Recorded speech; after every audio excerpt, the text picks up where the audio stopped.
6 p.m. If we could all please rise for the Pledge of Allegiance. I pledge allegiance to the flag of the United States of America and to the republic for which it stands, one nation, under God, indivisible, with liberty and justice for all.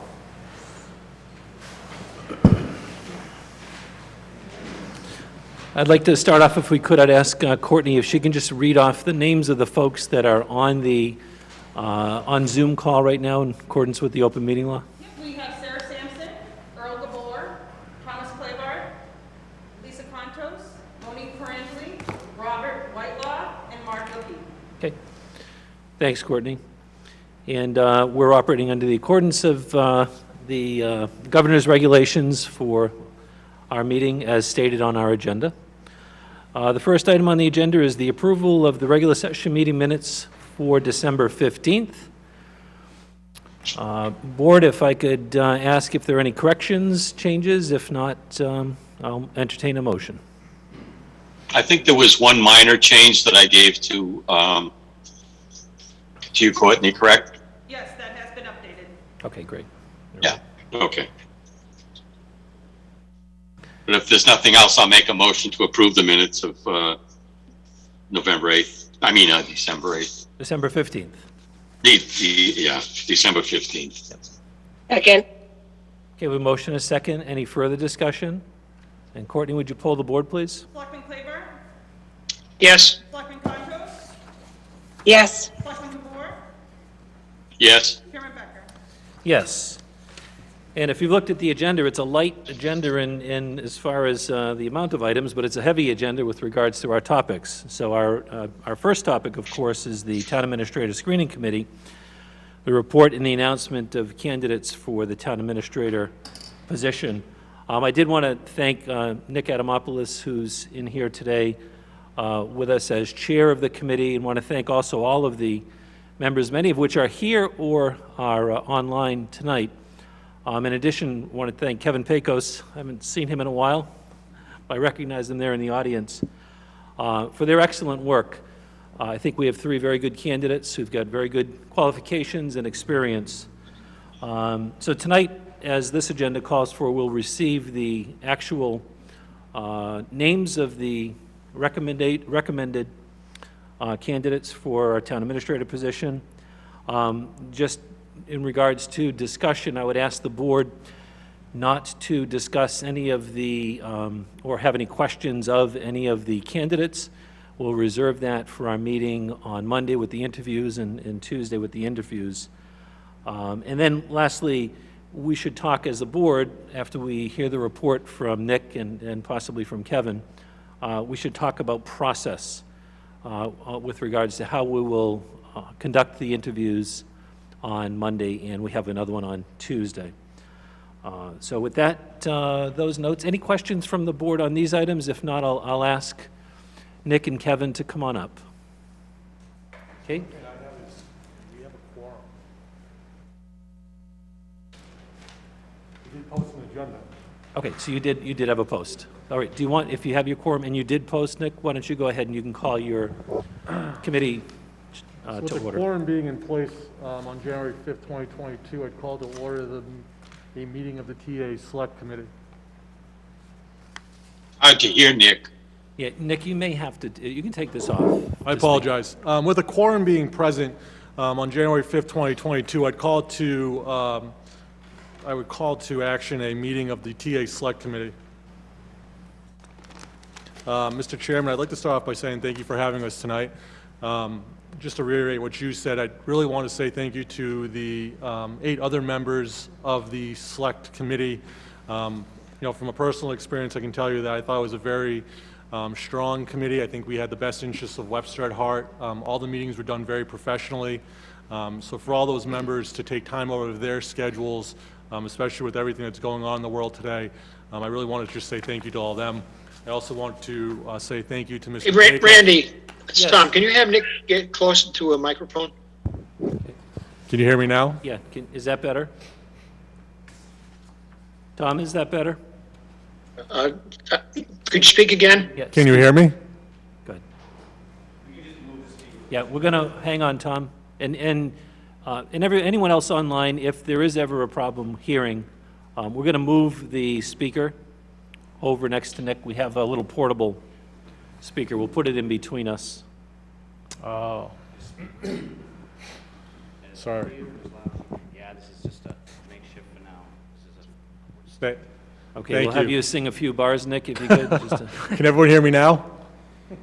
Yeah. Yes. All right, perfect. So, once again, just want to say thank you to the other 8 members for everything they did, taking the time out of their busy schedules to hold these meetings and hold them in a very professional manner. I want to say thank you to Kevin Pecos.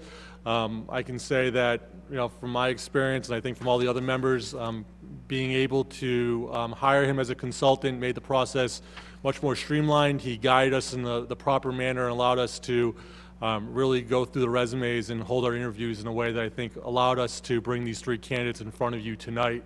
I will say that as a committee, we did have 25 or 26 resumes come in when we posted this. Out of those 25 or 26 resumes, utilizing a rubric, we narrowed it down to, I think, 10 finalists. 2 of those finalists ultimately were not interviewed based upon, reasons of their own. We conducted 8 interviews, either in person or through Zoom. And then as a committee, took a vote, and it was very clear that we had 3, a top 3 that we're presenting to you tonight.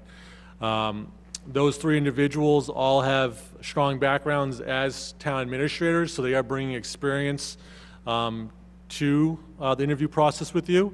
They've all ultimately been town administrators in towns of a similar size to Webster with budgets of a similar size. So it's a good transition over to whoever ultimately does get offered the position.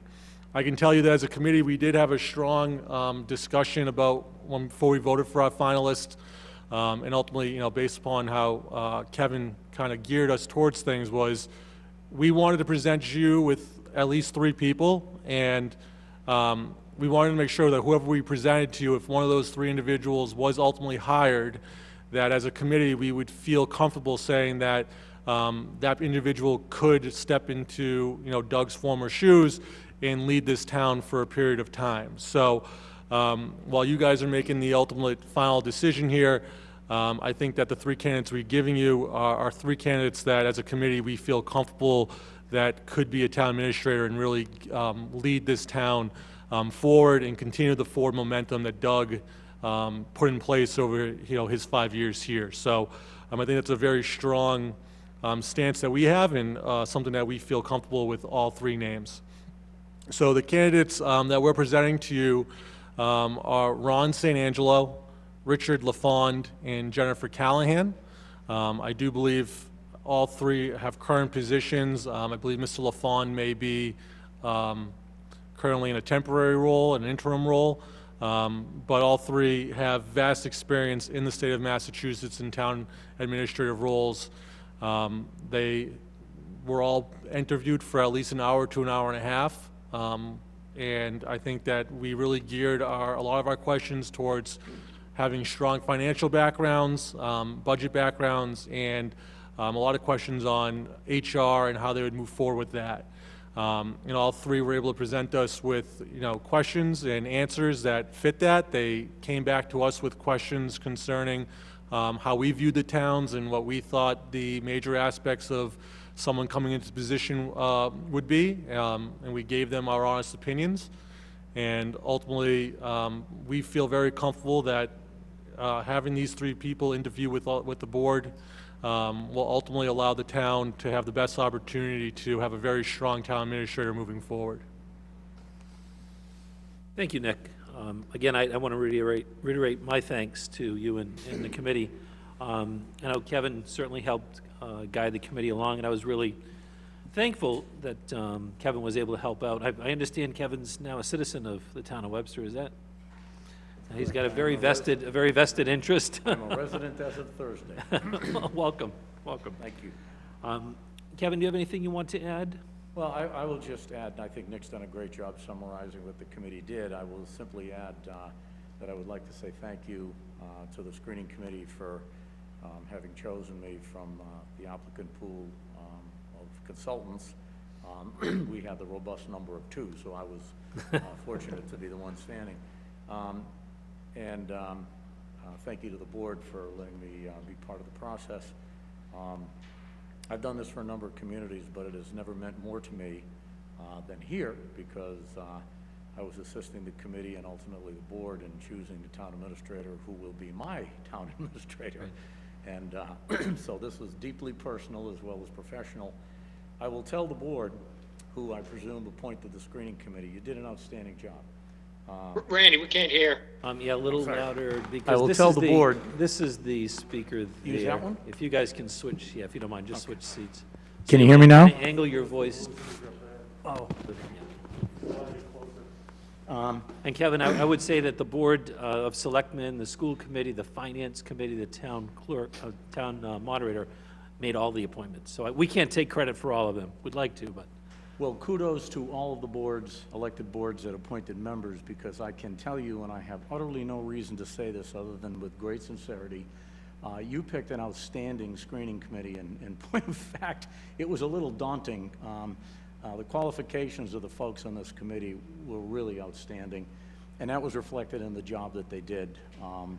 And with Nick's capable leadership and the participation of all the members, and Greg Linsky's outstanding work capturing minutes that were incredibly detailed, this committee has done a real service to Webster, and I know the board and all of the other boards that appointed them are very grateful for that, and as a new resident, I'm very grateful for that as well. This is the book that we've assembled for the board's attention. This chronicles the history of the entire effort that the screening committee undertook. Literally everything is in that book that the committee did. I do caution the board that the Attorney General in Massachusetts has rendered an opinion under the open meeting law that the identities of semi-finalists and applicants are to be kept confidential in perpetuity. So this book has both confidential sections as well as open session sections. We are presenting it to the board as an historical document chronicling the recruiting effort, but it does need to be maintained in confidentiality, because the only identities that can be released are the three finalists. Each of the three finalists was asked to sign an authorization form, and the originals of those forms are in the book, so they agreed to that. So having said that, Mr. Chairman, that's all I had to offer, and I'm happy to back up Nick and the committee in any way that you might require. When the time comes and you are finished with asking whatever questions you'd like to ask about the process, I did prepare some notes to give to the board, and I apologize, I did not know that the board members would be remote as well as live, so I don't know how we'll do that, but it's basically 4 or 5 things to assist the board with preparation for the final interview process, because I am contracted to do that for you if you would like. That would be great, Kevin. I think Courtney will be able to email the information out tomorrow. We can thank COVID for the dwindling number of people here today and the large number of people on Zoom. Also, I think what I want to do is open it up to the Board of Selectmen for any questions of Nick or Kevin, and then also entertain a question, if we don't get to this, asking whether or not the board would like to have Kevin and/or Nick attend our meeting on Tuesday, when we do have the discussion on Tuesday with regards to what what candidate the board thinks they would like to select. So if I can open it up with that question and then ask my fellow board members if they have any questions. Do you think you might want to have Nick and Kevin available, if they are available, I haven't asked yet, on Tuesday for our final deliberations? I don't see an objection to that. I think it could possibly help streamline that process somewhat. Yeah, and just to echo what Earl just said, I have no objections either to it. If they're available and we need them for consultation, I think great. Thank you. I would agree, yeah. Yeah, and, you know, to note too, Kevin did mention the book and what's confidential in the book that they've provided. There is also, if any of you have seen it, you know, there's an eight-page document from KMP which talks about search committee protocol. Some of the items that Kevin has mentioned are included in here.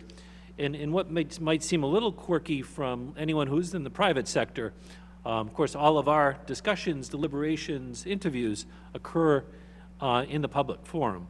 So one of the things I think we need to be a little bit careful about for Monday, let's say, is I would not want to have that particular meeting done live. We'll record it, but we don't want to give an advantage to anyone of the candidates that go either second or third with regards to the questions. So just for the public's knowledge, that one will not be done live. We will maintain and make available the video portion of that after the conclusion of our meeting on Tuesday.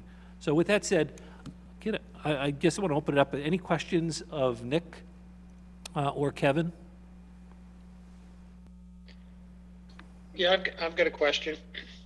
Nick, can you just tell us the process you use to identify the candidates to interview? You know, a detailed process? Your rubric? Sure. So ultimately, we had cover letters and resumes that came in from all 26 applicants. Kevin provided us with a rubric to go through those resumes and ultimately allocate a point system based upon certain aspects, from experience as a town administrator or an assistant town administrator, collective bargaining experience, human resource experience, procurement, whether or not they had a master's in public administration, and then we also had, there was at least 9 or 10 different criteria that we had a grading scale on. Plus, then we could also allocate some points if there was an individual who, when we looked at their resume or cover letter, something jumped out to us that we thought should be worthy of some points. So we did that. We graded all the applicants on that scale, and then ultimately came up and said, okay, so where do we want to kind of use as a cutoff line? And it became very, very clear where that 8 to 10 individual line was. And when we picked that number, we interviewed everybody from that number up. And that was based upon discussions with Kevin and his guidance, because that way we weren't skipping anyone that fell within that range. And it allowed us to, one, protect the committee and the town from any sort of recourse from anybody, but also said, listen, if this is what we're using as a cutoff, as an individual that we think meets the criteria that we should interview, everyone above that should get an interview. And like I said, out of the 8 interviews that we held, I believe 6 or 7 had town administrative experience and 2 were either acting or former assistant TAs. So all the interviews that we did do were with people that knew Massachusetts and had ties to towns in Massachusetts at some point.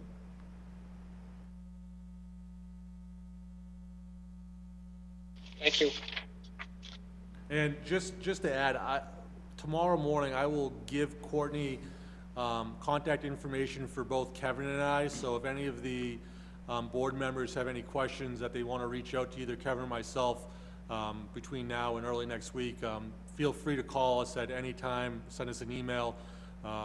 We'll get back to you so we can address any questions that the board may have, that may pop in from after tonight. Or individual board members, because... Exactly, individual board members. Don't want to break the open meeting law. Right. Lisa or Earl, any questions, comments? I have just a process question, a side question. I've noticed in the past 3 screening committees that we've gone through since I've been involved in town politics is the charter says 3 to 5 candidates will be forwarded to the selectmen, and I've noticed it's always been 3. And I was just wondering, maybe Mr. Pecos could enlighten me a little bit. Is that typical? Well, I would make this observation. The way I do these engagements is to very much insist that this be the committee's work and not the consultants, because in this case I am a resident, but ordinarily I'm not. And it's very important, I think, that the finalists that are chosen by the citizens of the community, as represented by the screening committee and ultimately by the board, that it reflect the values of the community. And that's not something I can accurately do, obviously. So I would honestly say to you that the answer to that question is probably more in Nick's lane, because it really, and the committee members, because it has to do with the confidence level that each of them felt in presenting the number of candidates. They were very, very cognizant of the fact that they could present anything from 3 to 5, and they made a very conscious decision to settle on 3 as opposed to 4 or 5. Having offered that much, I would invite Nick to share whatever reflections he has beyond that. No, my question was more process and not this committee's. I just said other screening committees have forwarded 3. And I was just asking you, in your experience as a consultant, is that typical of the way, towns that have 3 to 5 submissions, statements, and I think that's somewhat common. Yes, 3. Do they always lean towards the 3, or? 3 is extremely common. It's almost the norm. Less frequently I've seen 4, and I've never seen 5. So I would say 3 is 90+% the case in most communities, what the finalist list consists of. Okay, thank you. Thank you for that answer. And if I can just add in there, the 3 candidates that we provided you were unanimous, at least in the top 3 of everybody on the committee. After we conducted all the interviews, we ultimately wrote down anywhere between 3 to 5 names that we felt comfortable to put before the committee. The top 3 were unanimous in some order. And then there was a significant drop-off to, who may have been a 4th or a 5th candidate. So rather than, we wanted to present candidates to the board that we felt that whoever got hired and offered the position would fit into the town of Webster. And by having 3 clear-cut unanimous individuals, I think it made it very clear for the committee to bring those 3 forward, and not have potentially a 4th or 5th here where maybe 5 of the members felt comfortable if 4 didn't. And I don't even think it was that close for the 4th or 5th, to be honest with you. So if we had unanimous on 4 or 5, Mr. Gabor, I think we would have brought you 4 or 5.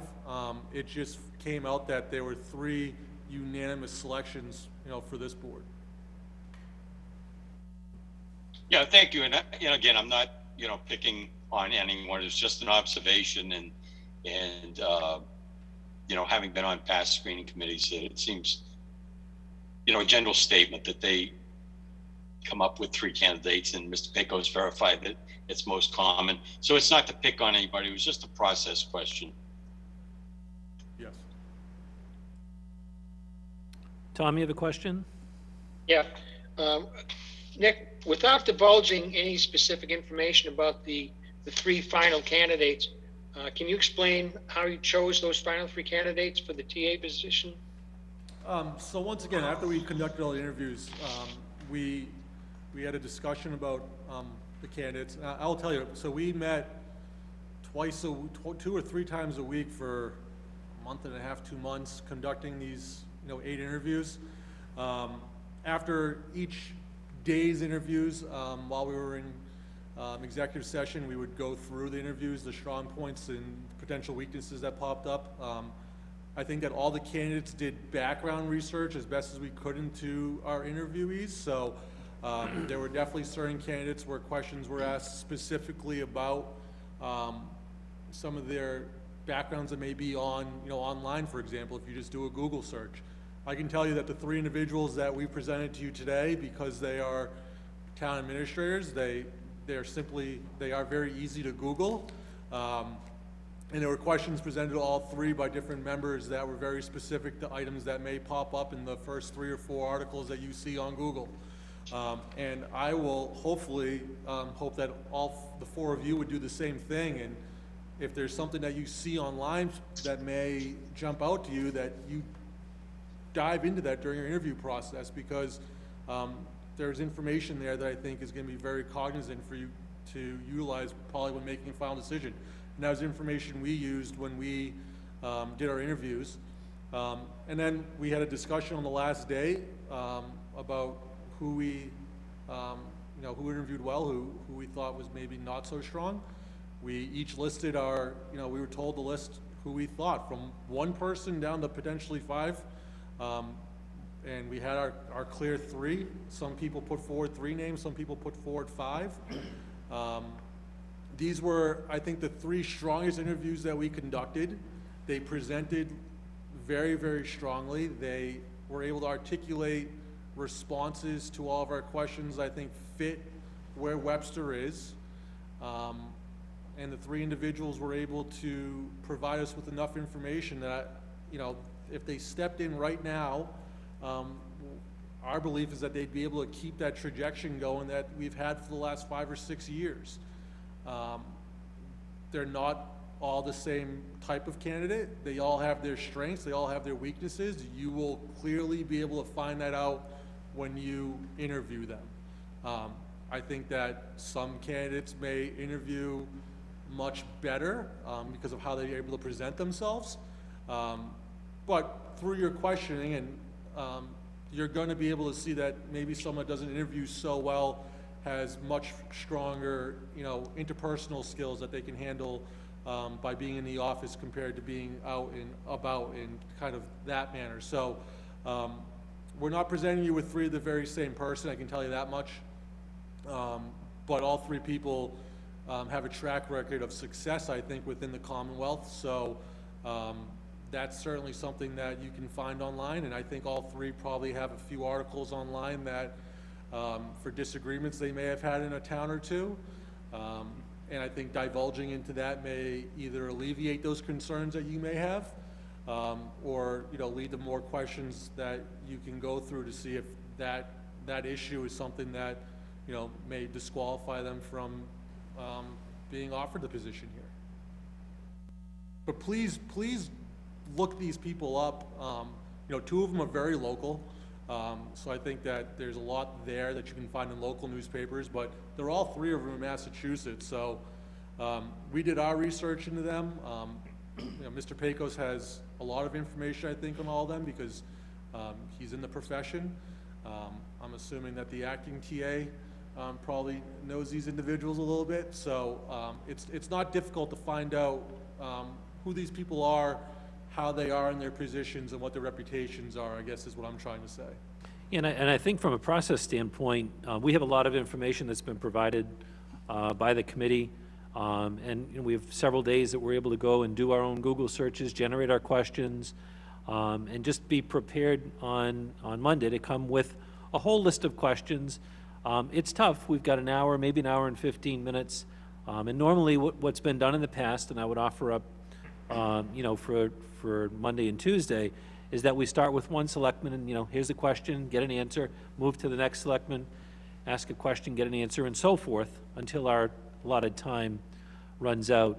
To the extent that I think someone is dragging, the response on too long, I'll ask them to, be succinct and cut that off so we can get to more questions, and ask them in the beginning to be as succinct as possible. But that's what we've seen with regards to, the process in the past. Any points with regards to how that would work? Any concerns that any of you have? Because, we need to talk about that now, obviously, in open session. I've got some suggestions, Mr. Chairman. Okay. As part of this handout. So Mr. Pecos is offered up some suggestions, and we'll have him send that out to all of us individually. We can't talk to each other about them, of course, with the open meeting law, but that'll be very helpful. Yeah, thank you. And I don't know if you guys, this is how we did it with Mr. Pecos was, we ultimately gave him a list of certain questions that we had for, questions that we'd have for everybody, and if there was specific questions for a candidate, we sent those to Mr. Pecos. And then ultimately, he was able to decipher if more than one person would have the same question, so that, if Chairman Becker went first and then Ms. Contos went second, she wouldn't be like, well, you took my question, I'm scrambling around, for example. So it might be a good thing to use Kevin that way to, make sure that people have multiple questions. We're not all asking the same things, especially if you're doing research. So I think he'll have the same type of ideas for that. He's an amazing resource, and I think that it's something to take advantage of because he can definitely make the process easier. And the candidates, all three of these candidates came very well prepared. They had booklets with town information. They went through the charter. They went through your minutes of your meetings for at least the last year. They were very knowledgeable.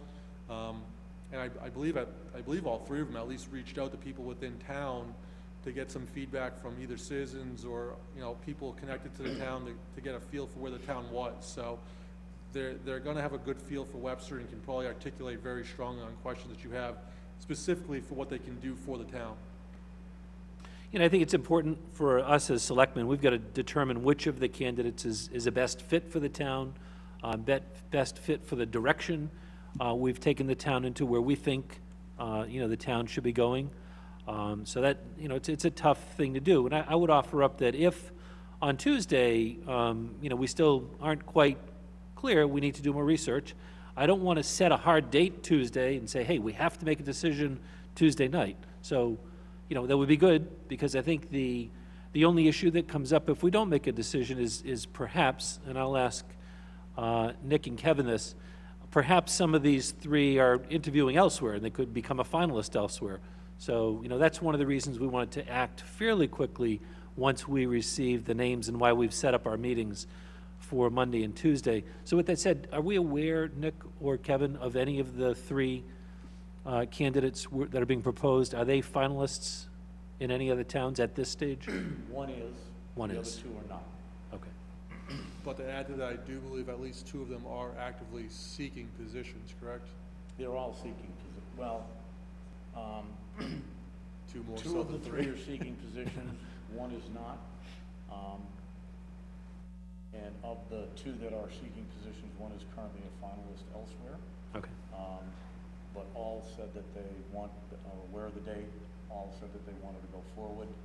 I don't expect between now and Monday or Tuesday that any of them will drop out. Okay. And the one that was a finalist, You can take your mask Frank- off, Kevin, if you I'm could. sorry. Yeah. The one candidate that was a finalist frankly expressed the thought that they would prefer to be in Webster. So to the extent they could have that process go longer to give them a chance, that would be good. I would, by all means, though, caution the board that you want to move as expeditiously as you can, because these are good candidates, and good candidates in the current atmosphere in Massachusetts. Finding good town administrator candidates is very difficult. There's tremendous disruption at the local level of government, just as there is at the state and federal level. And I have never, I've been doing this for 43 years now, I have never seen so many cases of disruption at the local level, i.e. town administrators, superintendents, et cetera, separating from their positions for whatever reason. But by the same token, that means it's a very lucrative market for them to apply to, and so they are moving quickly, towns moving quickly. We were very blessed. We had, as Nick indicated, we had 10 actual town administrator candidates, and in the other recruitments I've done, I don't think I've ever had 10 actual town administrators apply. So I think good things are out there in the administrator ethosphere about Webster and about what you have going on here. So that's all to the good. That's good to hear. And unfortunately, the Great Resignation apparently is working its way through the town administrator and town manager ranks like it is everywhere else. Other questions, Lisa or Earl or Tom, with regards to our process? And I think, Nick said, maybe he'll send out, or Courtney will send out any contact information. So that's great. And I would offer up a gentleman again, if you're available on Tuesday, after that final interview, or the interview number 3, we'd be happy to have you come in and help in our discussions. Would it assist the board, Mr. Chairman, to go through these points now? Feel free, Is it yep. planned? Again, so long as we're not talking about any individual, candidate. How can we provide this for the selectmen at home? So I think I if you can just kind of read through it is probably the best thing, and then Courtney will be able to send this Okay. to them. So there's 4 questions here, areas of concern questions. The first one is the interview questions themselves, and a suggestion on how to try to organize that. The interview questions generally come in 2 types, generic and candidate specific. So some selectmen, city councilors like to ask each candidate the identical questions so that you've got some basis of comparison in their answers. I would counsel the board, just as I did to the screening committee, that while it is generally a good idea to have repetitive questions for comparison purposes, as Nick said, each of these candidates is very different. And when you look at the resumes, and if you do any information gathering, you're going to find questions you want to explore with the candidates, which are candidate specific. So my suggestion to the board is that you put together 5 questions each. You will never get through 5 questions, but if you have a stockpile of 5, you certainly will have enough, just in case you have one candidate who's extremely succinct, which I don't think we have in this. So I don't think there'll be much risk you'll burn through 20 questions. But have 5, and have them be a mix of probably 2 or 3 that are generic, that you want to ask every candidate, and then 2 or 3 that are going to be specific to the candidate's background or whatever you might discover in research. Coordination, as Nick reported, if I can be of service to the board, what I would propose to you is if you want to email me, it has to be one at a time. You can't CC anyone else. I would take your questions, screen for 2 purposes. One is anything that somebody might inadvertently want to ask, but which could get you into a problem. Federal guidelines, yeah. And that, believe it or not, and I'm not in any way suggesting any of the board members are not just as sophisticated and knowledgeable as you could possibly be, but inadvertently, people often ask questions that are forbidden or could get you into a problem. So did that with the screening committee and would offer the same to the board. The second function that I can help you with is to avoid duplication, so that a board member doesn't get in the position where, Randy, you call on that person as the 3rd questioner and their 2 best questions have already been asked. That's pretty easy to do, but the turnaround time has to be fairly quick. So the board members, if you want to do this, would have to send me the questions, and I would certainly give you my email address right here and now for this purpose, in the next couple of days, and then over the weekend, I would put those into a chart, which is in that book. The questions that the screening committee asked are in the book, and those were sent to you as well, along with some other sample questions. And then you'd have sort of a menu of questions that you could ask. So if the board wants to take advantage of that, I'd be happy to do that. On the other hand, the board might just decide, have 6 questions ready, and if somebody preempts your question, just go to 2 or 3 or 4, whatever you'd like. Well, that sounds great. I think each individual board member can take advantage of that. Your email address is on this piece of paper, and Courtney will send that out tomorrow, so the selectmen have that. And I think that if you have your 5 or 6 questions, and Lisa asks the question I was going to ask, there's always the opportunity to follow up if that question, wasn't answered to your liking, or just jump on then to your next most important questions. Right, and board members are certainly, if you do this and I develop a list for you and send it back, you're certainly not prohibited from asking a question on the spot, nor, and I would strongly encourage the board, if you have a follow-up question, one of your colleagues asks a question and that kind of piques your interest, that the chair kind of control the flow, such that a follow-up question is a legitimate concern, because that will happen, guaranteed. Yeah, we will definitely not allow 10-part questions.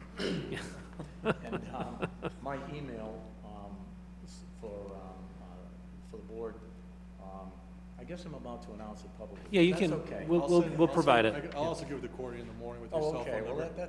that's fine. I do have to caution the board that I'm having, my greeting, for all the wonderful things that Webster is, one of the things that happened as part of my introduction is my computer melted down. Oh, no. On the very day we moved here. So I don't yet have my email account back, but if you email the address that's at the top of this paper, it will get to my phone. Great. And then from my phone, I can forward to my wife's account, and then from there, I can answer all of you, so I can do that. I will say, by the way, that the view of the lake out the window has been very steady and beautiful, so that part of Webster is not in any way not fulfilling the promise. It's been great. All righty, conduct of the interview. And this is just a suggested format, but it is the format the screening committee used, and I've used it pretty universally in a number of communities, and it works very well. The candidate, after they're brought in and assume the hot seat, the board members introduce themselves. The candidates are very likely to already know all of you and know a bit about you if they're doing their job, as I know they will. These are three very strong pros, so they'll know all about you, but take that moment to say hello and formally introduce yourselves, and then offer the candidate 2 or 3 minutes to sort of open. This has two purposes. One, to give the candidate an opportunity to show you who they are. They may want to share professional information, may want to share personal information, and it also kind of lets them get calmed down, because you can imagine their anxiety level is going to be quite profound. So this kind of lets them take a breath, talk a little bit, get their heart rate under control, and be ready for the rest of the process. And then the board questions and follow-up questions. Now, again, this is a suggestion to the chair, and Nick did a very effective job with this, and of course he had 9 members of the committee, so he started in a different place with each candidate so that we wouldn't have the situation where the same person started and got to ask 3 questions and the others only asked 2, started at a different place. So some nights, some people asked 3, other nights 2, and that seemed to work pretty well. And then provide the candidate with 2 or 3 minutes at the end to close. And again, the purpose of this would be for the candidate to ask any questions that they would like to explore, and then secondarily, to leave you with what they think is what they would like you to think about them. And that is very revealing in terms of who they are. What they want you to think about them as they leave the room tells you a lot about who they are, both as a person and as a manager. So that would be my suggestion, Mr. Chairman, and it is, please, just that, a suggestion. But if it pleases the board, that is a good process to follow, or probably anything else you folks might like to do. No, I mean, it sounds very logical to me, and I know these types of processes have worked well in the past as well, so. Establishing a finalist. This, of course, is the most critical part of the whole process. And the first question I would ask the board, and I ask these questions because the candidates, I stay in constant dialogue with these candidates. I'm talking to them quite frequently. They will call me with questions, or I will call them. So the first question is, there's kind of a couple of alternatives. Would the board like to have the discussion the night of January 11th when you do your second interview? Or would you like to come back another night? 2 schools of thought on that. One is to do it the same night, because the 3 candidates will all have been interviewed within 24 hours. They're very fresh in your minds. The con to that is that by taking a little bit more time, it allows you to reflect a little bit more and perhaps dialogue with the community about, what did you see and what do you think? And, you all represent constituents, and maybe you want some time to chat with them. So there's no, I would say honestly, there is no norm to this. I've seen boards do it equally either way with great success. It's really a style thing for you. But if you can tell me tonight what you prefer to do, it is important to the candidates because they will be on the edge of their seats, obviously, and I'd like to be able to share with them. It's going to happen that night, or it's going to happen a week later, or whatever you decide. Yeah, I think the initial intent was to have all our interviews, as you know, on Monday night, and then have our discussion and decision on Tuesday night. One of the candidates couldn't do that, so we were kind of forced into having that interview. I would leave it up to the board on that. You know, what drives me is the desire to make a decision as soon as we can. Like as you've said, one is an active finalist. If we happen to like that person, we want to be the first one to make that offer.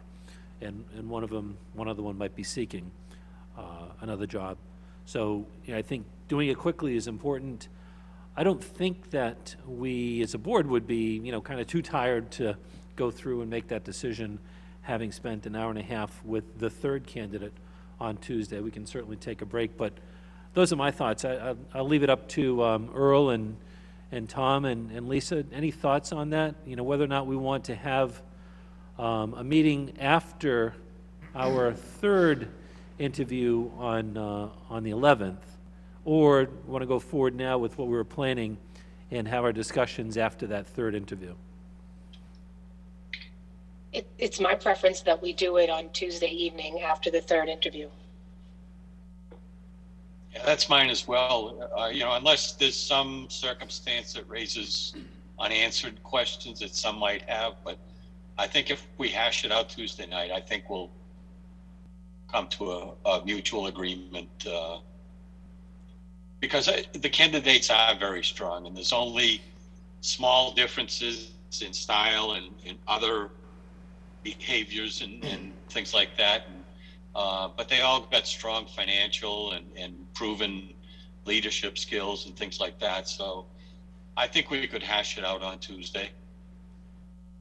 Or we should go into it with that intent. With that, Yeah, I'd like to go into it with that intent, unless something comes up during the interview on Tuesday where we need to have a little bit more time to discuss things. I agree that let's just do it Tuesday. okay. So you have your answer, Kevin. Thank you. Well, it's all On that one. fresh in our mind. Yeah. Okay, well, that's a clear consensus. Mr. Chairman, I have to note, by the way, I know the board has 4 members, you're down 1 member right now. So Correct. I've been listening, and I just heard 3 board members by remote participation chime in. So I've been looking at this gentleman, this distinguished gentleman, I should say, to my left, trying to figure out who is this guy? And I just realized it's my friend and colleague of some 30 years. You can't see that, right? Came in. So Mr. Valiakonis. My apologies, Greg. I thought maybe you got a chance to talk. I thought, you didn't see me taking notes, so you must have been like, what's this guy doing here? Well, I thought I was a board member, and I said, boy, this guy's really quiet. No, as you can see, I had my red light on, so I was forcing myself not to talk. Good to see you.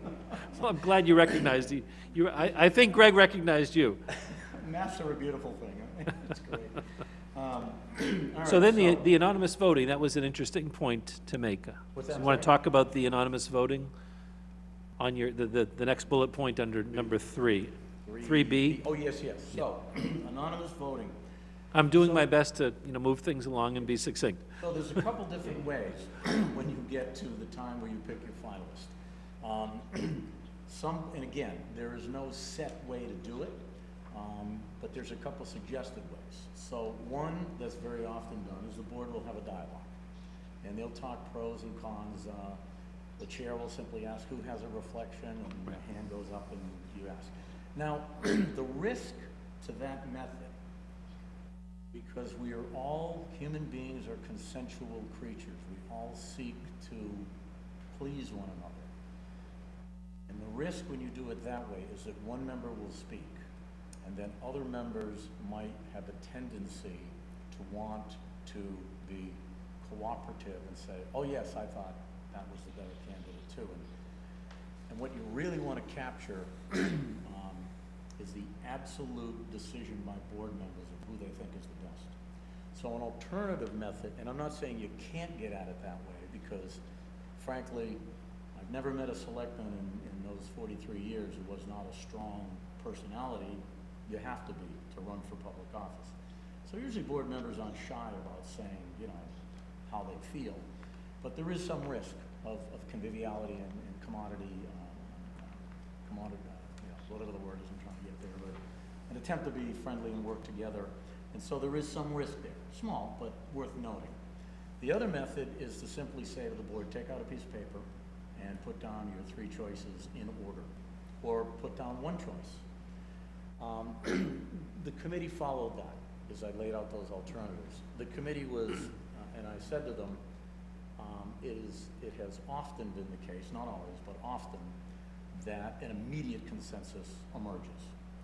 The strength of that is that if you get an immediate consensus, and this committee did, is that you can feel very good that that was done anonymously with no conversation. Nobody was trying to accommodate anybody else's feelings, and the consensus that emerges is a true representative of how people are thinking, and that's very, very beneficial.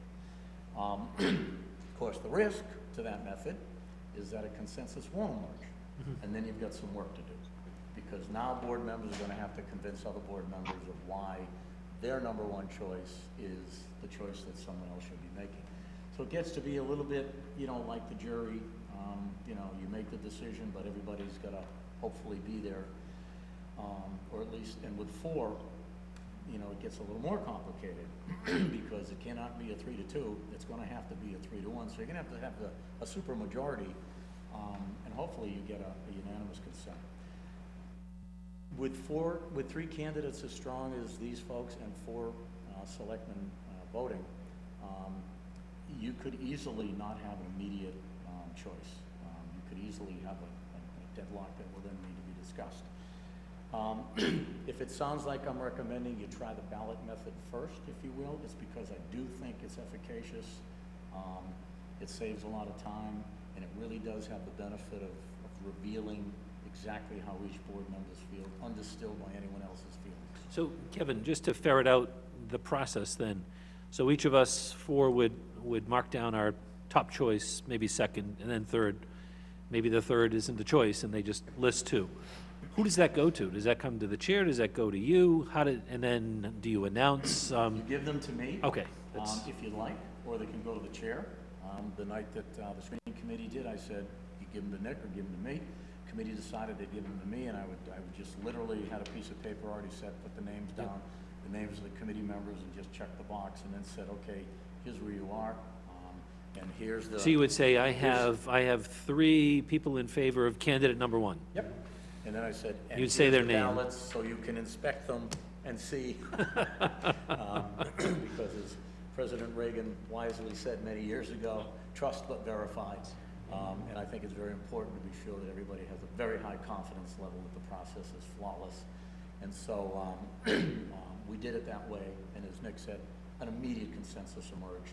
So I think it proved to be very, very efficacious, and it really reflected it where each of the members was, and that was great. It was, they knew, with no dialogue with anyone else, that they had settled on the same conclusion. And so you would be advocating doing this before discussions of pros and cons? Yes. Correct? Okay. So you would write them down, I would take them back here, write it down, come back and give it to the chairman with the 4 ballots, if you will, and then you would announce the result. Okay. Greg, did you have something to add? I wasn't sure if you... I think that's a great idea. Okay, thank And you. I've seen it used, and it is the most efficient way of selecting a candidate, and I think Kevin's got a great idea. Yeah, I just reflect back on the appointment of Doug. I'm not sure if that would have helped or hurt. So, you know, I think in this case, it's a great idea. Board members, thoughts?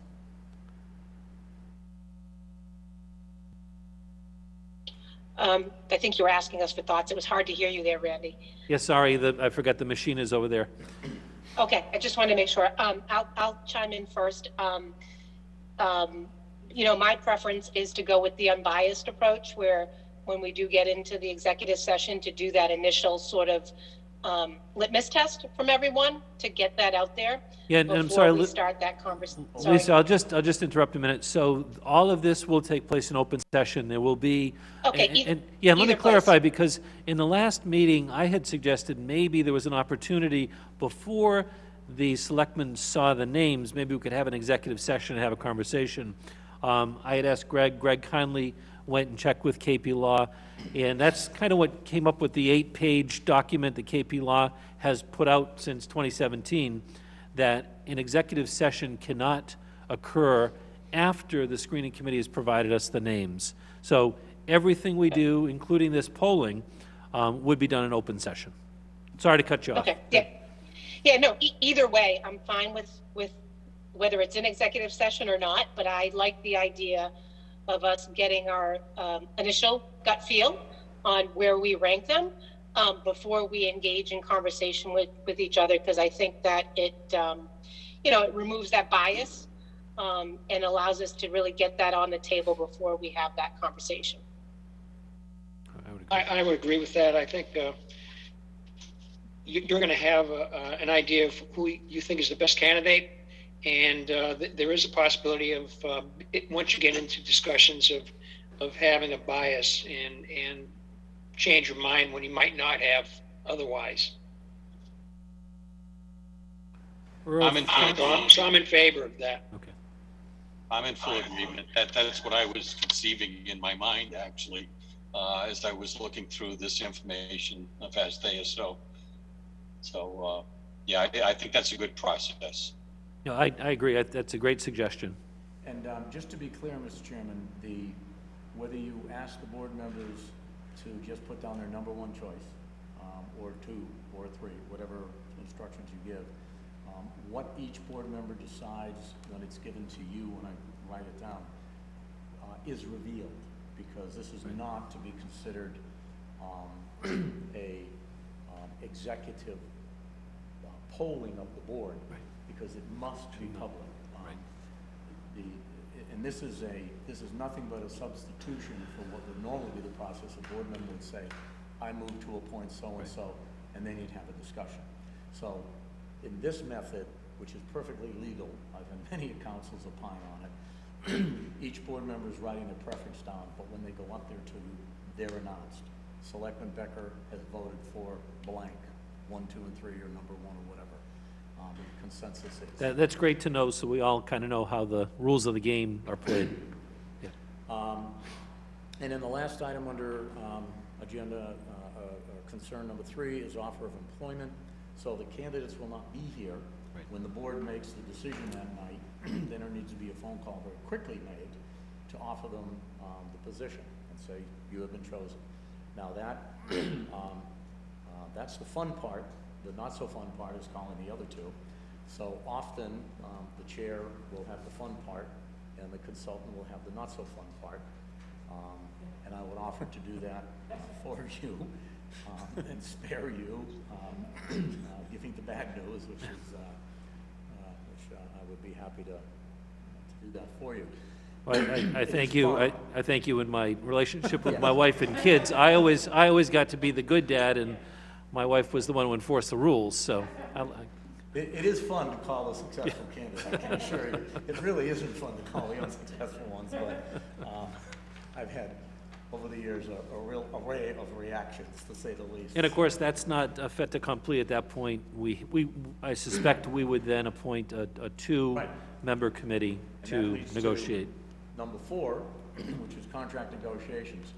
Now, the first question is whether the town has a standard contract that you want to offer the candidate and ask the candidate to then modify, or whether you want the candidate to provide the contract. My advice to the board is there is a standard contract which is provided through the Mass Municipal Managers Association, which all of the managers use. And it has been tested by councils, both town councils as well as council representing managers. It's been developed by a gentleman who pro bonos to the Town Management Association. He is a long-term town council and labor council to many, many municipal clients. So the contract has been vetted. It advantage of you won't be trying to split hairs on language. So I would strongly recommend to the board that you allow your candidate to prefer to the board a contract with their, using that format. And all the candidate does is fill in the blanks for what they would like. So, Kevin, Benefits. if I could ask, I mean, obviously, we've had a contract with Doug that the board is very comfortable with, our town council is comfortable with. I don't know how it comports to the document you're referring to. Maybe we can compare the two. I would prefer, we have an agreement that we've worked with for a long time and has served the town well, that if it comports well with what you're suggesting, we would offer up that contract. And I would agree that the town would want to offer the contract, not ask the candidate to provide one. We want to be in control of that. Doug may have used the standard contract. Maybe. So we just need to managers do. compare it, I think, is, So if the board can provide me with that, then I can send that following your phone call and announcement the next morning. I can send that to the candidate. In fact, probably what we'd do is you'd make the call, make the job offer, call me, let me know, and then I would call the candidate and say, hey, I'm going to send you this Doug's contract or the. yeah, I'm a little surprised, Nick, you didn't have a copy of Doug's current, It's a public document. Yeah, so because some of it the should be candidates available. may have even asked for it, I don't know. I would hope that they've all seen it. If it were me, I would be looking to ask for the contract Yeah, I just don't to think see the it. candidates have any angst, whichever way you want to do it. Okay, that's good to know. Questions of the board on that point? My first thought was to use our contract, but I mean, it would be good to compare it to see how that compares to the standard that Mr. Pecos is referencing. You know what, I can do this for you. If Greg would send me that contract tomorrow by email, both K. Pecos at Comcast.net and A. Pecos at Comcast.net, one way or the other will get to me. I can give it a quick scan and I can tell you very quickly if it's a standard contract. That's great. Just from a lawyer's standpoint, it might be good to do that anyways, because you might want to steal some Yes. stuff from that stock one and just add it to your contract anyways. Yeah. So it could be a good way of getting some further protection in there. Yep. Agreed. Any other comments on that particular point? Okay, good. Okay. The second concern of three, under number 4, is board parameters. Now, one of the most effective services I can provide for you is to be a go-between between you and your candidate. Contract negotiations are not always easy. They're also not always very difficult. Almost invariably, there will be 1 or 2 or 3 items which will really be the things that get negotiated and the rest isn't. Most of the salary is well known.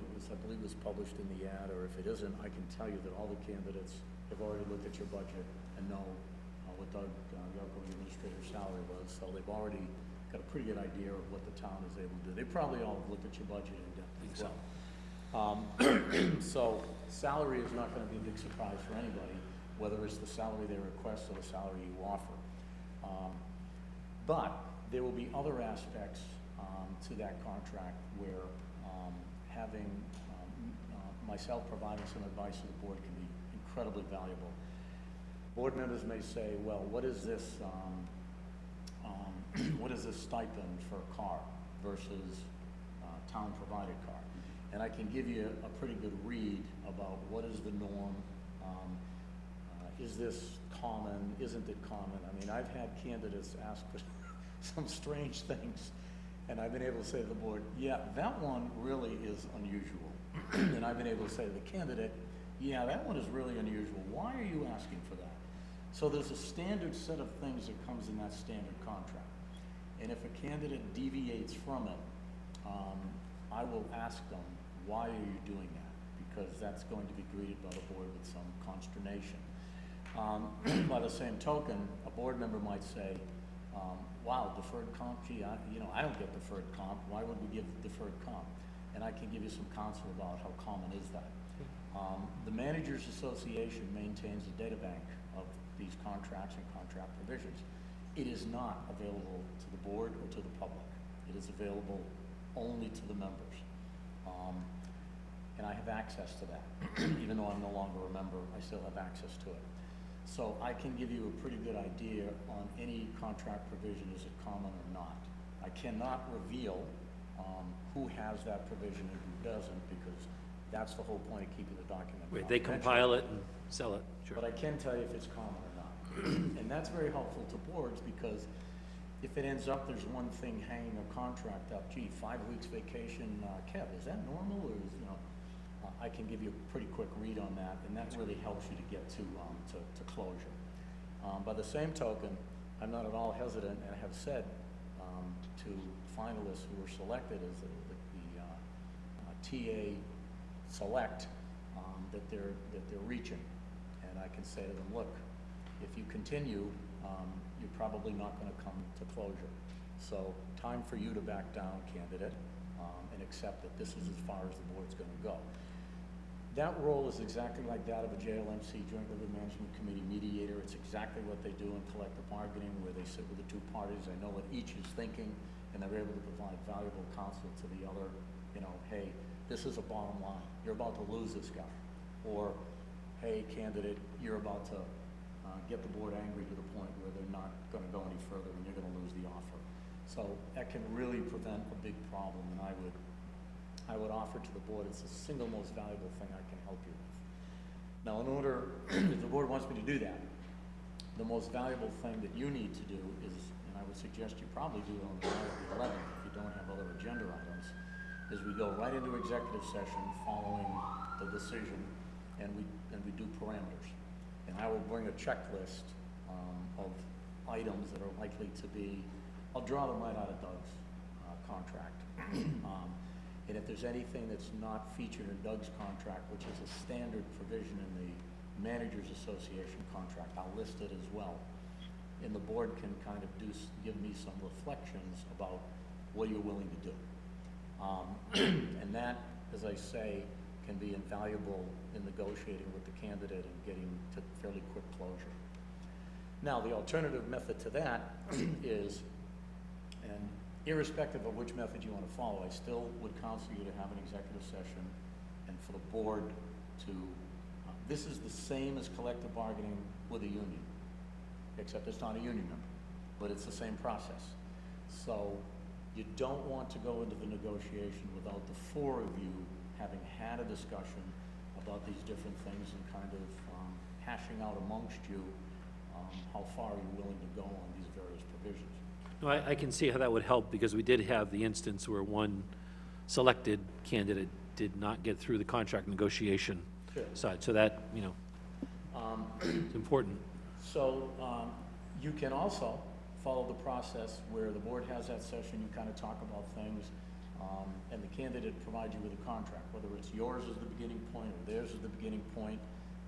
They send you back a contract and they say, here it is, and then you enter into negotiations.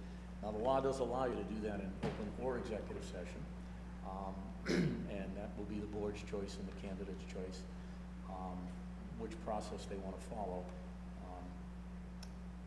I professionally always insisted that negotiation be public, because my preference was I wanted the public to know exactly what I was being paid and what my benefits were, because I just thought that was the correct tone to set.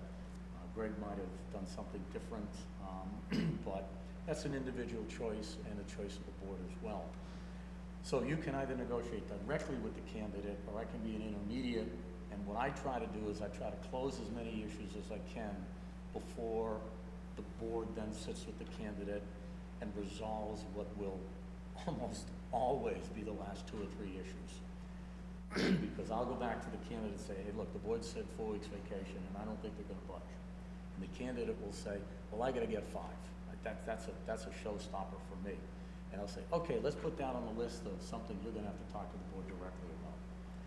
Most of the rest of the items, I can tell the candidate, this is what the board consensed, and my read of the board is that is going to be the penultimate for that category. I think you should accept it. And then usually the candidates will say, yep, okay, I get it.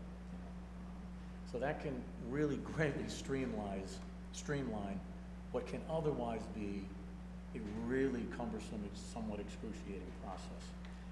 And even if I do that, I can almost guarantee you, you're still gonna have 2 or 3 or 4 issues that you're gonna have to do face-to-face. So it's been your practice where you actually negotiate in open session as opposed to an executive session? I would say executive is probably more common. Okay, I'm sorry, I had misunderstood. And honestly, I would think executive session would well, be the it's- most common. It's because usually the things that separate the board and the town administrator select is going to be something personal that the TA wants to say to the board that they may not want to share publicly, that's causing them to ask for that. And they may be very reluctant to say that publicly, and absent that disclosure, the board may not appreciate why the TA wants that. And so the board, the worst thing in any negotiations, I don't care whether you're negotiating a town administrator contract or a nuclear peace treaty, is misunderstanding, lack of knowledge. When one side doesn't know what the other side's expectations are, that's when things go wrong. When each has equal knowledge about the other's position, things usually come together pretty quickly. No, I think that's why it's very important that the parameters meeting, after the decision's made, we go into executive session and have that parameters meeting, whether we ask you to do the negotiation or we pick a couple of board members. And you can decide that Right, night. we You can don't have to decide that night, it now. right. But that, to me, I wish we would have had that in the couple that I've been involved in, having that parameters. Because I think where I've seen things go awry is when a candidate asks for something that is, would create a new precedent, a new benefit that some other department head or some other non-union individual in town would say, hey, I want that too. And that's, something that I would be concerned about, so. Yeah, I don't Board, think- are you in agreement that, having that executive session and with the parameters kind of meeting makes sense? Earl, I see you shaking your head. And Tom and I agree. Lisa. Yeah, Executive session. I think we should have an executive session. Yeah, So for the night of the 11th, then the agenda should show. we'll post that, yeah, Both open and executive. yeah. That's why I was making the notes. And More work for Courtney. yep. All right, well, Mr. Chairman and members of the board, those are the thoughts that I have to offer you to try to streamline and set up a process. And with your permission, I will call the candidates and just let them know that the interview process will be basically the same as what the screening committee followed. The board will be voting absent any extraneous events. The board will be voting the night of the 11th. I always tell the candidates in the strongest possible terms, even though it's a public meeting, I always tell the candidates, do not stay. I've had that violated once in all those many years, and I don't think it was coincidental that that candidate who chose to stay did not get selected. Right, I think that sends a message. But they'll leave and you'll have that opportunity, so I'll let them know that. And I'll let them know that, assuming the board comes to a consensus the night of the 11th, that there'll be a phone call coming from the chairman to the successful candidate to make the job offer, and that I'll be calling the unsuccessful candidates, to share the news with them. And that the board will also be offering the contract format to the candidates. And further, you'll be having executive session to set parameters the night of the 11th as well. Yes, correct. Good. Lisa, did you, question? Just one question about the notification process towards the end. So do we wait, is there a pause between the call to the successful candidate to ensure that that individual accepts, and do we wait for that response, or are we notifying everyone all around the same time? Yeah, that's a terrific question. Yes, there's a pause because I won't call the second and third candidates until Randy assures me the first one has accepted the position. Okay, I just wanted to confirm. I think that's the obvious way to approach it, but I just wanted to make sure that we were aligned on that. I've never actually had that happen, but it could happen. Right. No, thanks for bringing that up, Lisa. Yep. I usually, and I have labored strenuously to make clear with the candidates that they are coming to the interview, they are going to be finalists, and if offered, that they would accept, and they have all said yes. One did caveat it by saying that they were a finalist elsewhere, but their preference was here, so they would, to the great extent possible, prefer to go forward here. And when I tell that party that the board intends to go forward the night of the 11th, that will be very beneficial to that person. Right. And I think we'll be putting our agenda out tomorrow for Monday and Tuesday's meeting, so it'll be clear to all of them officially that that's the direction of the board. You know, the last thing I'd mention to the board is, you know, when we're doing our work, and I'm sure we've all started this, and there are some articles you might see on Google, and you don't be afraid to ask pointed questions, even though it's in public. I think it's important to ask the questions that need to be asked, and if something's bothering any one of us, we shouldn't feel uncomfortable asking that question just because it's in public. So that's my last parting advice. Greg, did you have anything you want to provide? And one other note for the board, Mr. Chairman. Boards are always somewhat reticent about asking uncomfortable questions of candidates. I would urge you to not adopt that point of view.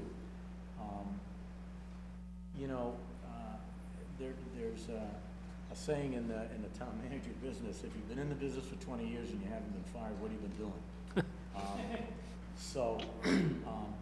All of the, in point of fact, I think every single candidate of the pool we had has had both wonderful, fantastic experiences in their employment history, and have had some tough ones too. We have all gone through that.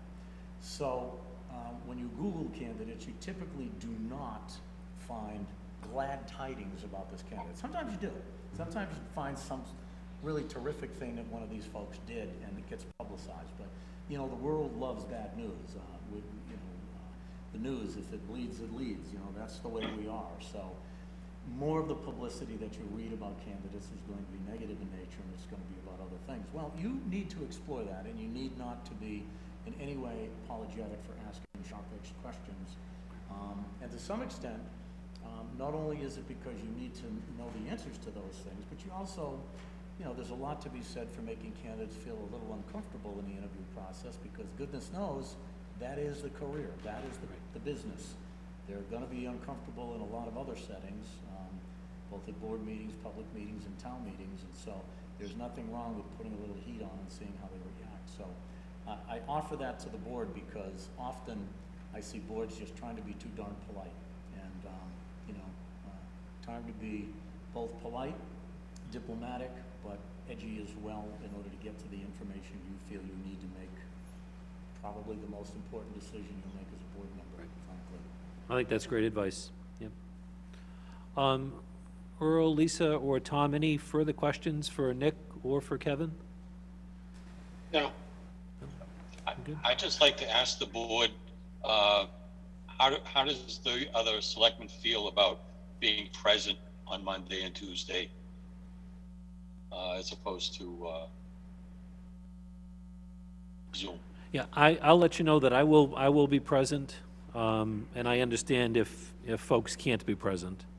I think it's important to be present, and I'm going to make every effort. I don't know if the town hall's going to be making any changes between now and Monday as far as COVID restrictions. I know it's a moving target right now, but I think it's important. Are the candidates expected to be in person? Yes. I would assume the candidates will be here in person. As it stands now, all three candidates prefer in person. Mr. Chairman, if I can just add, we did a few interviews through Zoom, and most of them were in person. It is very, very difficult to do them by Zoom. You read body language through this entire process in making this decision. I'll tell you, the people that did it by Zoom, I think, put themselves in a disadvantage because they're not staring at you. You know, you're just going to be looking around the room just by nature. So if the board members can come in, it's allowed. I would hope that they can, because getting that face-to-face is very important for reading each other. They're going to be reading you. I mean, they read us. All three of these people came back with a lot of questions and wanted to see how we reacted to their questions. I would assume they're going to do the same with the four of you. Tim, did you have, I would- Tim had, I would like to attend in person, but I'd also like to know what the town is going to do to kind of ameliorate the possibility of catching the COVID. so are we going to be able to do a cleaning, do a cleaning before, and do we have machines that we can spray to make sure that it's as sterilized as it possibly can be? And it is a public meeting, so we can't tell people you can't come. We could, in fact, limit the number of people in the room, and I have in fact talked to Greg about this, that perhaps we can set up an ante-room where people can have a screen and they can watch it on the screen, but being cognizant that we're in the peak, we're approaching the peak of COVID, you know, I think we're within our rights to restrict the number of seats in here. Is that where you're going, Tom? Yeah, my concern is that we're getting near the peak of the COVID pandemic right now. And I think And I'd like to see the town try to reduce the possibility of getting COVID while we're at this meeting. so And I'd like to see them take whatever steps they can possibly take. and like I said, go ahead, Greg. I think, Mr. Chairman, you already indicated, I think the key thing is limiting the number of seats in this room. There was a formula that the state had previously, depending upon the square footage of the room, determine how many people could be here. The airflow in this room is pretty good. There's a lot of pretty significant air exchange in this room, so I don't think that's an issue. I think we just need to have a certain number of seats available. If anyone else wants to watch, as you said, we'll set up a separate room and they can watch in that room. And to the Yeah, extent, and I'd say if we have any N95 masks, you know, those are certainly better than the surgical ones. I think that's another thing to think about doing. and if you. And Randy, it would be my desire to be there in person. Okay. And if you don't have access to an N95, please let Greg know, and I'm sure that he'll be able to find one if need be. I spent 8 hours yesterday in an N95 mask at the Orlando airport with a 3-hour delay on my flight, and then flying and then arriving in Providence. It's not fun, but it's important to have. Although we don't circulate our air in this room once every 3 minutes like the airline claimed. But I think, you know, doing a spraying of the room is important too. I think we have that equipment, so that would be good. We do. Tim, you had a question? Well, I guess 2 points. Want to come up here?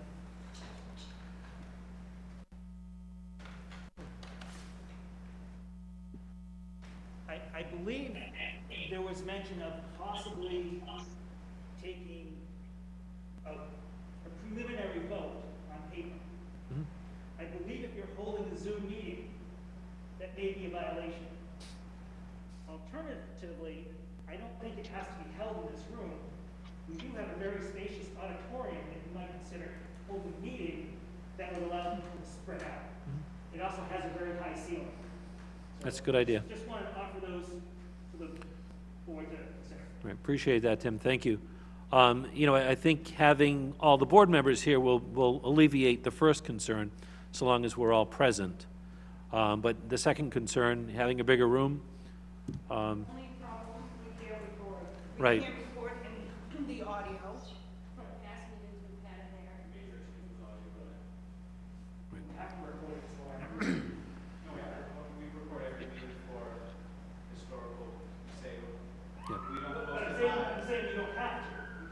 so the choice is, if we want to record, which we can decide, we have to have it in this room. So just because people can't hear the conversation in the back. Greg? Lisa just mentioned also the library, where we had the candidates forum, that room. Yeah, again, there, I think it's the recording of the video and then finding out what's on their schedule, lining that up. You know, I think, give your thoughts, if you could, to Greg. Randy, we had a board of selectmen meeting in the auditorium last year, I think. Well, How do we do that? I think the only other option really would perhaps be to talk to the school, because I know the school does have the recording equipment. You you know, so we could ask Monique, you know, if we can have it in Yeah. the auditorium there. Lisa? That room is not much bigger than the selectmen's room that they use the school committee meetings. No, I'm talking about the auditorium. I'm talking about where the stage is. Oh. That's the one I'm referring to.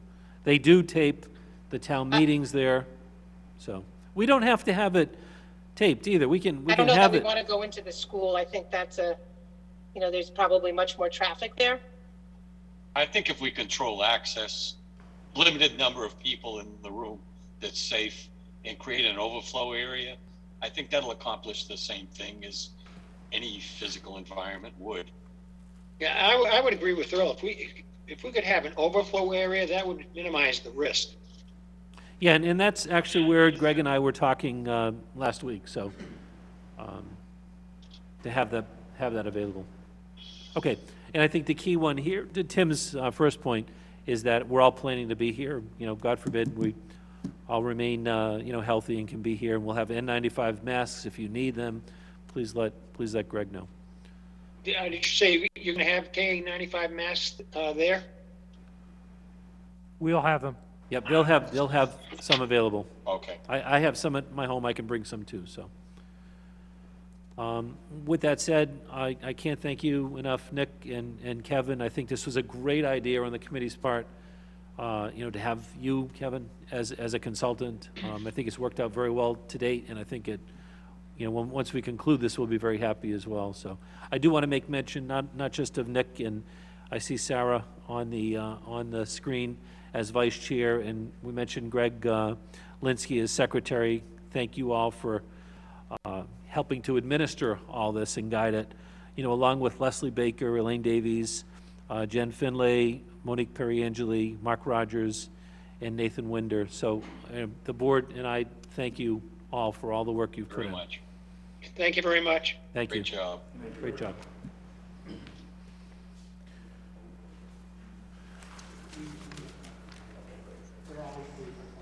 Okay, next item, thank you again, Kevin. Appreciate it.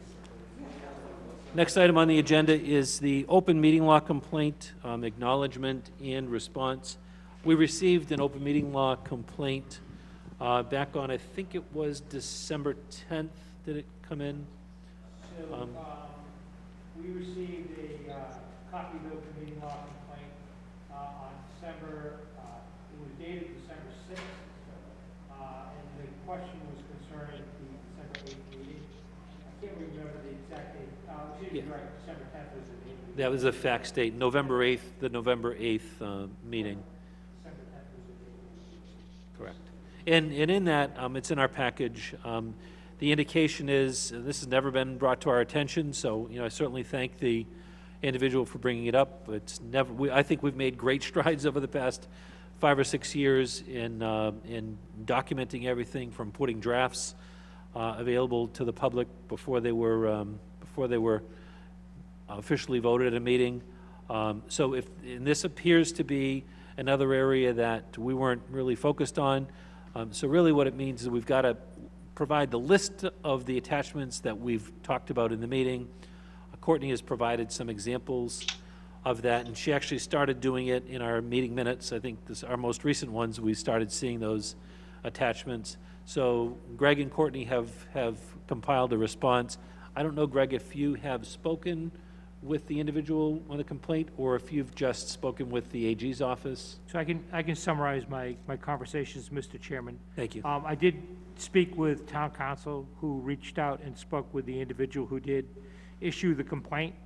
The individual is not interested in pursuing a complaint through the Attorney General's office, so long as the town agrees that going forward, it will include a list of exhibits that are presented during the meeting. That's pretty standard requirement under the open meeting law. And that we furthermore will bring back the minutes of the November 8th meeting for a revote, including the exhibits that were referenced in the meeting. And that, according to both council and the complainant, will make this matter be resolved. Okay. So I think everyone agrees that going forward, we'll include a list of the exhibits. It does not require us to provide each document presented in the meeting in its entirety, but made just a bulleted listing of what those would be. And then again, the fact that the board would read out the minutes of November 8th at its next meeting. Okay, we'll make sure that we include that on our agenda for the approval of those minutes along with tonight's minutes. And just by way of example, it was on page 7 of our package where Courtney listed the list of exhibits for the meeting that the minutes we just approved for the December 15th meeting. So I think it would be good. Go ahead, Earl. I think it would be good to communicate that to other boards as well. And I think it's a good idea to have the place mark of the previous minutes in that section. It's a good reminder to include documents, for those other committees. As a place mark at the end of your minutes, have a list of tools, one of which would be the previous draft minutes. Right. Would be sort of like a standard template. Yeah, I agree. I think it's probably time now that we send, and I can do this with Greg, we send a note to the boards just reminding them of we have a policy, we created a policy on board approval minutes, or approval of board minutes, a posting of those minutes, making sure that they're put out in draft within a week. So Greg and I can work together to make this more known to all the boards. So thank you, Earl. Good idea. I don't think we need a vote on that at this point. We'll take care of that with our vote at the next meeting on the November 8th minutes. Any other questions on this particular topic? Okay. We'll move to the town administrator report. Good evening, and thank you very much. I'd like to start off with my written report. I believe everyone has a copy of it. The first update is on the COVID-19 situation in the community. You have the latest numbers that were provided to us through the Board of Health, and they're pretty significant. They parallel what's happening across the state. For the week ending on January 1st, there were 205 new cases reported in Webster. Of those 205, 84 of those cases were considered to be what's called breakthrough cases. And of those 84, 7 of those cases were people that had been triple vaxxed or gotten their booster. 32 of the cases were with individuals under age 19, and there were 2 unfortunate fatalities during that period of time. Typically what I like to do is the statewide positivity rate that's been reported is 21%. And there's no reason to believe that Webster isn't at the same percentage as the rest of the state. Unfortunately, what the state typically does is they update their weekly COVID numbers by municipality on a Wednesday evening, or excuse me, on a Thursday. So the numbers that are in there for Webster are a bit dated. They show that our positivity rate is about 7.6%, and we know that that's certainly not the case. In addition to the cases in the community, we've had 4 positive cases in Town Hall, along with 2 suspected cases over the past 2 weeks. Testing is ongoing with employees who are symptomatic or are close contacts, and that process is working out quite well. The departments that have been particularly affected are the Water and Sewer Department and the South Worcester County Communications Center, which is our joint venture with the town of Dudley. Each of those departments have several confirmed cases, and you can see just by the nature of their business, we are taking steps to ensure that they don't impact services to the community. So we've already reached out to those departments and made suggestions in terms of what would provide services to the community. Greg, just if I could, a comment for Director Linsky under the SWAC, the Southern Worcester County Communications Center. He's done a marvelous job. They've been inundated, if anyone has seen the dispatch area, it is very tight quarters, and it's understandable that a virus can travel very fast in there. And he's done yeoman's work to keep things going for probably one of the most critical areas of our emergency services. So I just want to give a shout out to Greg. He's done an absolute outstanding job as he's done right along. We're lucky to have Greg. And just a quick question on the deaths. Yes. Are those in home settings, individual residences, or are they in community care areas, nursing homes, or what have you? I do not know, and I will find out and report that back to That's the board. great. Yeah, that's a good point. Thank you. It's unfortunate that some of the numbers that we get from the state and the holiday kind of throw a wrench in there. They're not the most updated numbers. So some of the numbers that I was looking at on the state's website are for the date closing on December 25th, and we're well beyond that, but it's unfortunate that the numbers and the updates aren't as frequent as I hope they would be. Yeah, and I think it's worthy to note, at least for a public service announcement, when we look at the numbers on the second page that Camille has reported, 84 breakthrough cases, but only 7 that have been boosted. So to me, if you have, just please, if you haven't had your booster, please go get your booster. I think we've got the electronic bulletin boards, saying get vaxxed, get tested, get boosted. But, we can't say that enough. It is running rampant. And Dudley is running a booster event. I don't have the details, but we'll post it up on our website. It's not just for Dudley residents. It would be available to anyone who wishes to get a booster. That's great. We encourage them to do so. Great to hear. It kind of brings us to the question of, yep. I was just going to add one more comment to that, if you don't mind. I think we also have to keep in mind, these are the numbers that we're aware of. There are also a number of people who home test and that we don't have those counts for. So I think this variant right now is much more rampant than these numbers reflect. So I just think people to be aware of that there's probably more people that I know during this period of COVID that have COVID than when it initially started. Yep.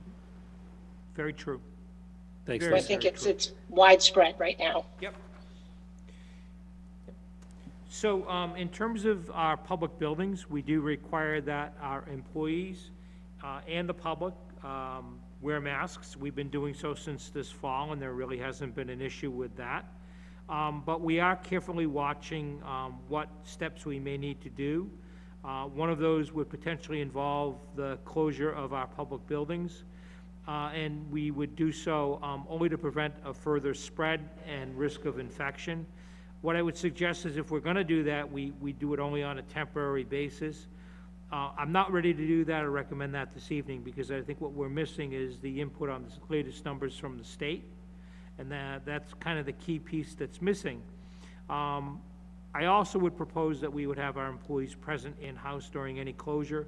I'm not really an advocate when your job is to serve the public that remote work really accomplishes service to the public, but that's a decision to be made at a later date. What I'd like to do is wait for the most updated numbers from the Mass Department of Public Health and talk to our health department, which would guide our decision in the next couple of days.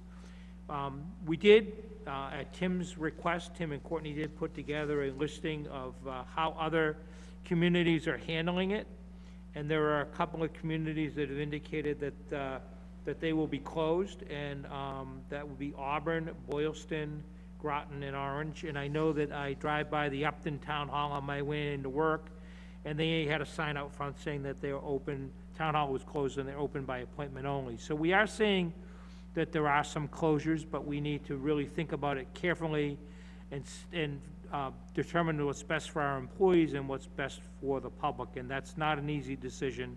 And like I said, I'm not willing to make it this evening without a little bit more thought behind it. I welcome your comments and suggestions on the COVID or any comments you may have concerning our public buildings. Greg, I want to thank. I think. Go ahead, Drew. I think Lisa made a good point when she mentioned the N95 and also the KN95s are both better than the cloth masks that a lot of people are wearing. And I don't know in the town hall who's wearing what, but are they offered more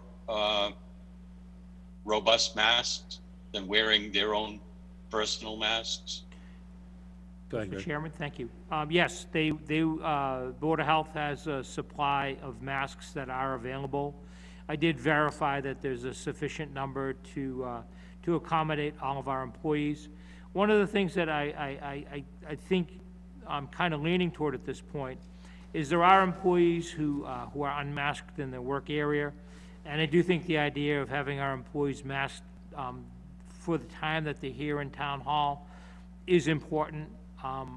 Whether it's a KN95 or a procedural mask, I'd like to speak with the Board of Health about that, but I think there's something to be said about masking. There are instances where people are unmasked in the building, and I'm a little bit uncomfortable, given the transmissibility of the Omicron variant, that doesn't open us up to infections. Yeah, I agree. I was just going to add that I thank Greg for making a very difficult decision a couple months ago, which was, I don't think anyone really fought it, but it was something that other towns didn't do, and that's requiring the masking in town when maybe politically it wasn't as acceptable, but thank you for doing that, because I do think that's helped. It really has. If there's nothing further on COVID, I'd like to just move on to the second item in my report, and that's concerning the cannabis host community agreements.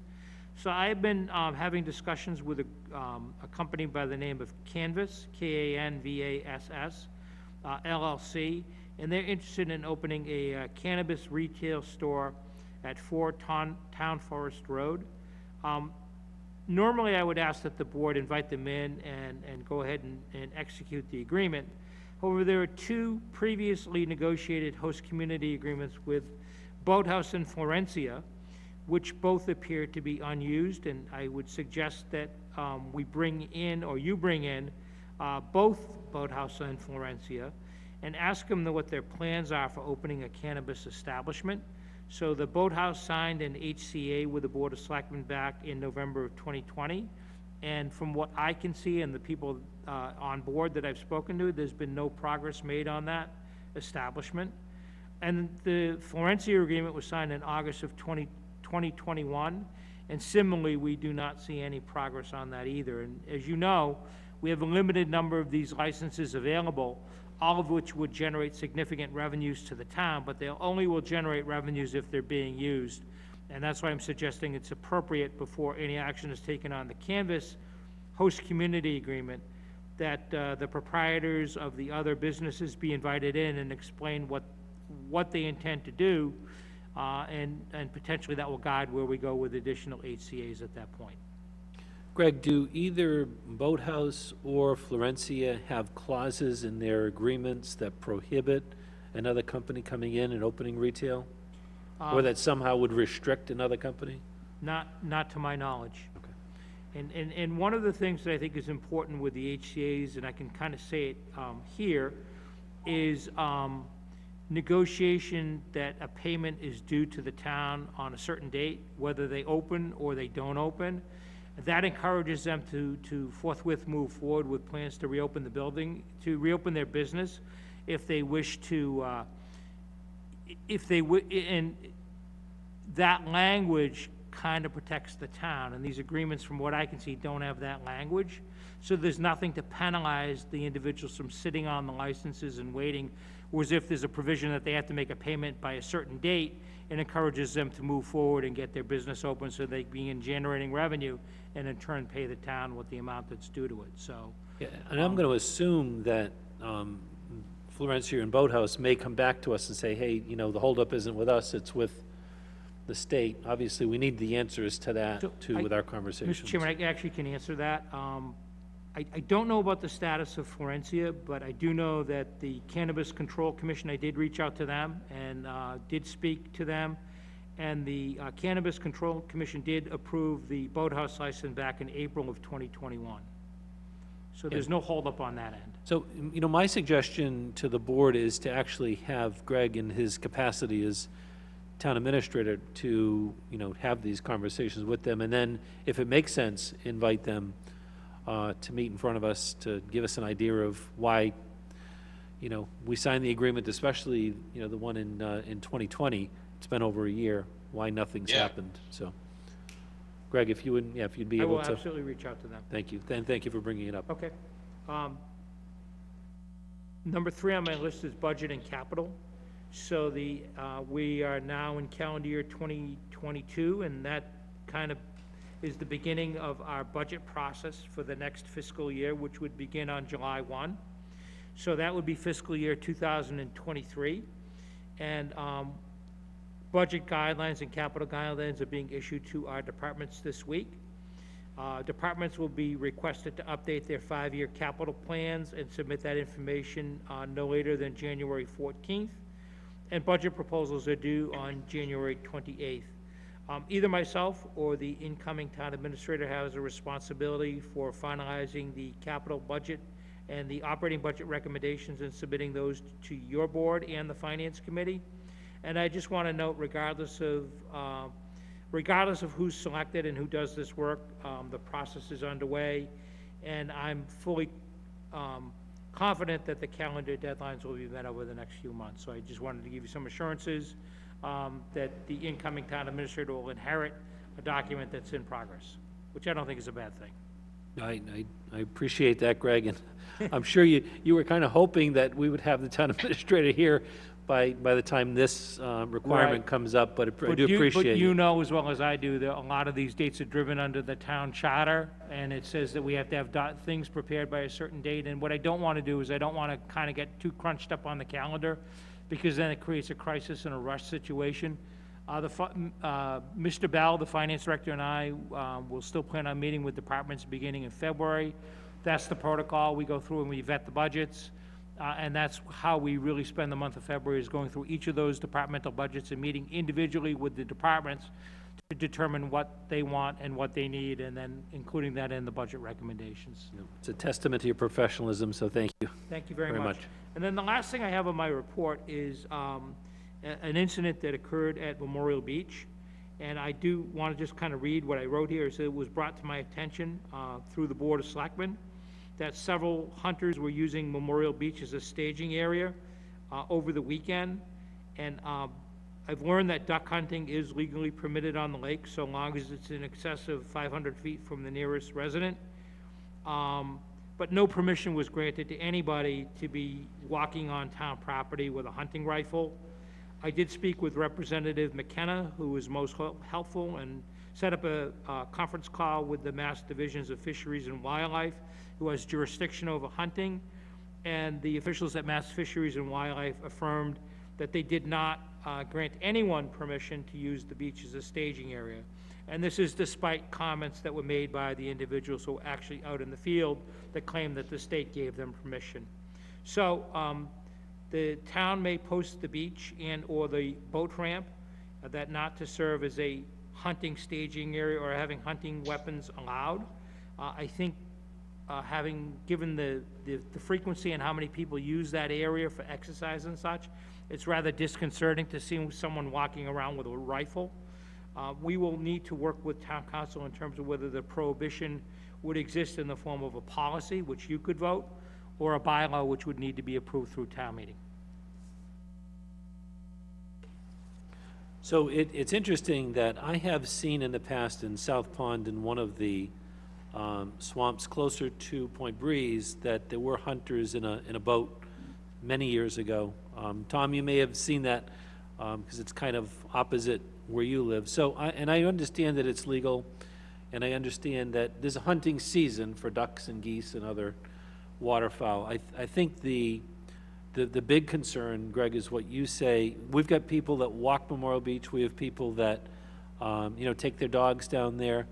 And when you're firing a shotgun, you're in the 150 decibel range of noise. And if they're firing a shotgun from the beach, I would have a problem with that. Me too. We don't have anything to say about someone in a boat. It can't be a motorized boat, blah, blah, blah. It has to be a non-motorized boat. I've gone through and read the rules. They cannot be using lead shot, so their bird shot cannot be lead. That may be something that we can talk to the chief about, just to see if we have the right to check their ammunition, because we don't want to have lead pellets in the lake, because inevitably they're going to fall in the lake. And that is a state law. They're not supposed to, but we want to just, I think, make sure. And I would very much advocate, this is town-owned land, and to the extent that this Board of Selectmen wants to set up a policy, that we do set up a policy as the quickest way of dealing with it.